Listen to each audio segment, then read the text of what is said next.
ಒಳ್ಳೆಯ ನಿರ್ಧಾರ ನಿನ್ನನ್ನು ಅರ್ಧ ಗೆಲ್ಲಿಸಿದರೆ ಇನ್ನರ್ಧ ಪ್ರಯತ್ನ ಮತ್ತು ಪರಿಶ್ರಮ ಗೆಲ್ಲಿಸುತ್ತದೆ. ಪರಿಶ್ರಮ ನಿನ್ನದೇ, ಸಮಯವೂ ನಿನ್ನದೇ, ಸಾಧಿಸುವ ಛಲ ಇದ್ದರೆ ಪ್ರತಿಫಲ ಕೂಡ ನಿನ್ನದಾಗಿರುತ್ತದೆ. ಈ ಜಗತ್ತಿನಲ್ಲಿ ಸೋಲದೆ ಗೆದ್ದವರು ಯಾರೂ ಇಲ್ಲ, ಸೋತು ಗೆದ್ದವರೇ ಸಾಧಕರಲ್ಲ. ಪ್ರತಿಯೊಂದು ನೋವು ಒಂದು ಪಾಠವನ್ನು ಕಲಿಸುತ್ತದೆ. ಪ್ರತಿಯೊಂದು ಪಾಠ ವ್ಯಕ್ತಿಯನ್ನ ಬದಲಾಯಿಸುತ್ತದೆ. ಪ್ರಯತ್ನ ಗುಟ್ಟಾಗಿರಲಿ, ಗೆದ್ದ ಮೇಲೆ ಸಂಭ್ರಮ ಜಗತ್ತಿಗೆ ಮುಟ್ಟುವಂತಿರಲಿ. ಏನೂ ಇಲ್ಲದೆ ಇದ್ದಾಗ ಗಳಿಸಿಕೊಂಡು ಹೋಗೋ, ಗೆಲ್ಲುವು ಇದ್ದಾಗ ಉಳಿಸಿಕೊಂಡು ಹೋಗೋ. ಸಾಧಿಸುವ ತನಕ ಕಿವುಡನಾಗೋ, ಸಾಧಿಸಿದ ಬಳಿಕ ಮೂಕನಾಗೋ. ಯಾವತ್ತೂ ಕಲಿಯುವುದನ್ನ ನಿಲ್ಲಿಸಬೇಡಿ, ಏಕೆಂದರೆ ಜೀವನ ಎಂದಿಗೂ ಕಲಿಸುವುದನ್ನ ನಿಲ್ಲಿಸುವುದಿಲ್ಲ. ಬೇಡವಾದ ವಿಷಯಗಳಿಂದ ದೂರವಿದ್ದರೆ ಬೇಕಾದಷ್ಟು ನೆಮ್ಮದಿ ಸಿಗುತ್ತದೆ. ತುಂಬಿದ ಜೇಬು 100 ಆಟ ಆಡಿಸುತ್ತದೆ, ಖಾಲಿಯ ಜೇಬು 100 ಪಾಠವನ್ನು ಕಲಿಸುತ್ತದೆ.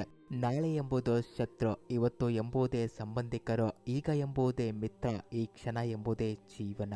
ನೀನು ಮಾಡಿದ ತಪ್ಪಿಗೆ ಎದುರು ನುಡಿಯಬೇಡ. ತಪ್ಪು ಮಾಡಿದರೆ ಎಂದಿಗೂ ಕೂಡ ತಲೆ ತಗ್ಗಿಸಲು ಬೇಡ. ಜ್ಞಾನಕ್ಕಾಗಿ ಯಾರನ್ನಾದರೂ ಬೇಡ, ಅನ್ನಕ್ಕಾಗಿ ಯಾರನ್ನು ಬೇಡಬೇಡ. ಪ್ರಯತ್ನದಲ್ಲಿ ಸೋಲಾದರೆ ಪರವಾಗಿಲ್ಲ, ಆದರೆ ಪ್ರಯತ್ನಗಳನ್ನೇ ಮಾಡದಿರುವುದು ಜೀವನದಲ್ಲಿ ದೊಡ್ಡ ಸೋಲು. ಎಲ್ಲರನ್ನೂ ಗೌರವಿಸುವುದು ನಮ್ಮ ಮಾನವೀಯತೆ, ಅದನ್ನ ಉಳಿಸಿಕೊಳ್ಳುವುದು ಅವರ ಯೋಗ್ಯತೆ. ಯಾರೊಬ್ಬರಿಗಾಗಿಯೂ ಅಳಬೇಡಿ, ಅವರು ನಿಮ್ಮ ಕಣ್ಣೀರಿಗೆ ಯೋಗ್ಯರಲ್ಲ. ಯಾರು ನಿಮ್ಮ ಕಣ್ಣೀರಿಗೆ ಯೋಗ್ಯರೋ ಅವರು ನಿಮ್ಮನ್ನ ಅಳಲು ಕೂಡ ಬಿಡುವುದಿಲ್ಲ. ಒಳ್ಳೆಯ ಪುಸ್ತಕಗಳು, ಒಳ್ಳೆಯ ವ್ಯಕ್ತಿಗಳು ಸುಲಭವಾಗಿ ಅರ್ಥವಾಗುವುದಿಲ್ಲ, ಸರಿಯಾಗಿ ಓದಲೇಬೇಕಾಗುತ್ತದೆ.